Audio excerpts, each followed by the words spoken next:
ಅಲ್ಲಿ ಯಾಕೆ ನಿಂತ್ರಿ ನೀವು? ಘಟನೆ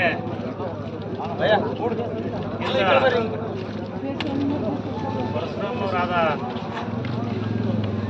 ಕೇಶಯ್ಯನವರಿಗೆ ಇವತ್ತೇನು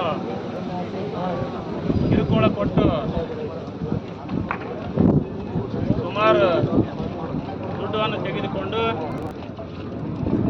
ಮತ್ತೆ ಚುನಾವಣೆಗೋಸ್ಕರ ವರ್ಗಾವಣೆ ಮಾಡಿದ ಸಂದರ್ಭದಲ್ಲಿ ಮತ್ತೆ ಅವರು ಜಾಯ್ನ್ ಆಗಿ ಬಂದಾಗ